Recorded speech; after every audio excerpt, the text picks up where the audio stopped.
For those of you who have been subscribed to my show for what might feel like forever for all of you and don't know about the Wacko Network and Wacko Bob is one of the best radio show hosts that I've had the chance and privilege to work with for the last at least 10 years.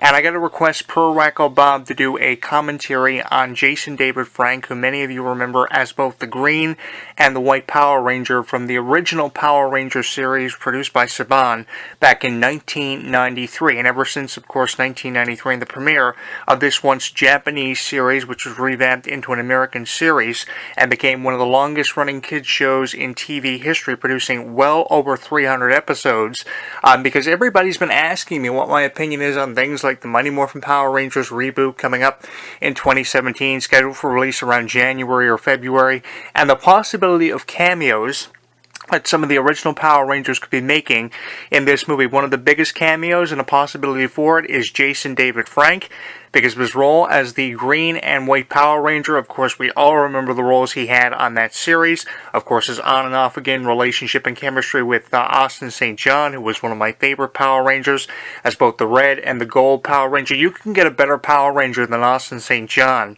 in my opinion. And I was really questioning Jason David Frank for what felt like forever for both myself and probably a lot of my subscribers on my YouTube channel. How do you guys feel about the Red and the Green and White Power Ranger? Do you think the Red one was ultimately the greatest and superior Power Ranger of the group? To me, he demonstrated great leadership. And that was the thing about Austin St. John that really jumped out at me. And I think that what really made Jason David Frank so critical was the fact that he was just someone who just wanted control. He really was a control freak. When you had someone like Austin St. John, who was somebody who just demonstrated great leadership, and he really had a sense of direction, something that Jason David Frank never really had, because it was just so much about Jason David Frank and what Jason David Frank ultimately wanted to achieve in his role as Tommy Oliver. And we all remember, of course, what he wanted to achieve: power, control, and he was all about the money. But the interesting thing about the money was, for Jason David Frank, the Power Rangers were so underpaid. Now, for some of you that don't know about the salary of the Power Rangers, they were only paid up to $300 per an episode from the first maybe 3 seasons of the Power Rangers, which had the most popular Power Rangers team that was ever assembled, and by far one of the most talented. And I think they were really underpaid. And I think that's what really caused a lot of friction between Austin St. John and Jason David Frank, because they were really underpaid. Obviously, Jason David Frank thought he was God's gift to the Power Rangers, and believed that he should have been the macho one that was leading the group against people like Rita Repulsa and Lord Zed, and of course the Machine King, but he never got that opportunity before Austin St. John left the show. And let's put that into perspective for you. Let's not forget that he would have never been given that opportunity to be the leader of the Power Rangers if Austin St. John would have never originally left the series and would have held on for a little while longer before returning as the Gold Ranger. And I just think that Jason David Frank kind of fell into the role of being the White Power Ranger and the leader of the Power Rangers, and got the Power Rangers to what was really a pivotal point. And people will put it over as a pivotal point, but I really think that's when we saw the Power Rangers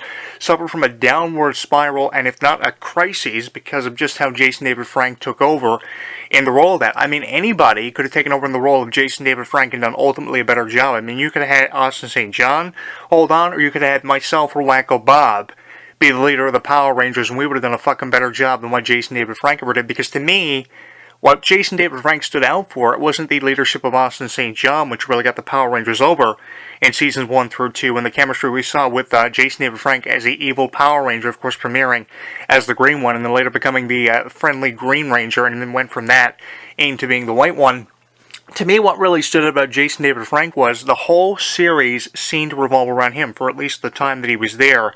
And that really pissed me off, because he was just this homophobic kind of character, which just came off as being just so homo. It was unbelievable. He was just so heartfelt, and he had this connection with Amy Jo Johnson for years. We know about the relationship between the Green and the Pink Ranger from both the series and their personal lives and where that went. And obviously, of course, going their separate ways because of this friction, of course, that Jason David Frank brought to the series.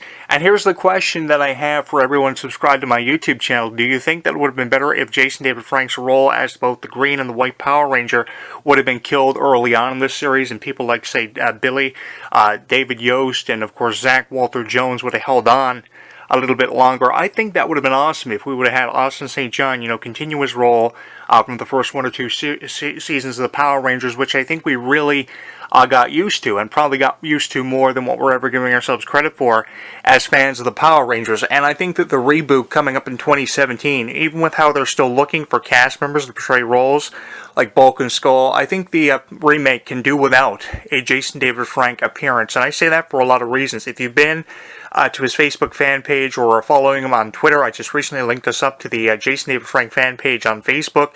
You will notice some of the inappropriate photos and videos that he is posting on his Facebook fan page, the millions of subscribers that he has, of course, throwing ourselves back to the days when you were Power Rangers fanatics. I wonder what you guys are thinking about that. I wouldn't blame you if you are not as big of a Jason David Frank fan as you were from probably 15 years ago, because everybody was a fan of either Jason David Frank or the Tommy Oliver character or Kimberly Ann Hart. I mean, there were these definitive Power Rangers that really stood out in your minds, and from 20 years ago, I mean, Jason David Frank was really a god to a lot of Power Rangers fans, and there are still people out there that prefer him in the role that he is. And I'm not choosing to come down hard on Jason David Frank for, just one specific reason, because there are a number of reasons why I just hate Jason David Frank and just how he's still seeming to believe and trying to convince us all that he is the Power Ranger that is still relevant, because we don't even know where a lot of the Power Rangers are. But if you go to these conventions, then you obviously know the whereabouts of the Power Rangers and what they're doing this day and age, in this era of the Power Rangers that we've come into, of course, which is dominated and defined only through Power Rangers Megaforce in this reboot, coming up in early 2017, again, scheduled for release by January or February. But yeah, ultimately, at the end of the day, there's nothing that Jason David Frank can do to change my opinion on him. I think he's a piece of shit for a number of reasons that I will not get into. I mean, just his chemistry that he had with the Kimberly Ann Hart character portrayed by Amy Jo Johnson, who was my favorite female Power Ranger out of anyone. I mean, we had a lot of great female Power Rangers. The original Yellow Ranger, who died in a car accident back in 2001, I remember that within the first 3 years of my career as both a radio show host for professional wrestling and entertainment news coverage. We had a lot of great Power Rangers over the years. Serena Vincent was another one that really jumped at me. Emily Vernon was another great one.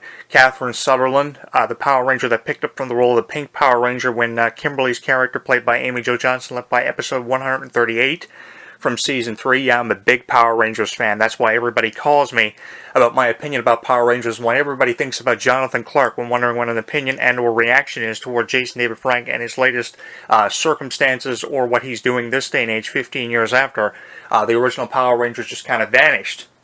But here's the thing, the Power Rangers will always be popular, and I will never be a Jason David Frank fan. And there are a lot of Power Rangers a lot of people expect to see in this movie that we will not, and probably this movie could do without. And I think one of the people, definitely, would be Jason David Frank, because everything about him is just so stupid. There's nothing really that interests me about Jason David Frank, and I don't know why people keep bringing him up to me. Maybe because they find it funny what my opinion is, and always has been, and never will change, my never-changing opinion on Jason David Frank. And I do thank you guys for giving me some feedback on all the commentary that I've been doing on the Power Rangers movie ever since it was first broken to me by actually the Wacko Network over on Mixlr.com. You can subscribe to these guys. Didn't have any interest in the Power Rangers up until now. I haven't talked about the Power Rangers in years.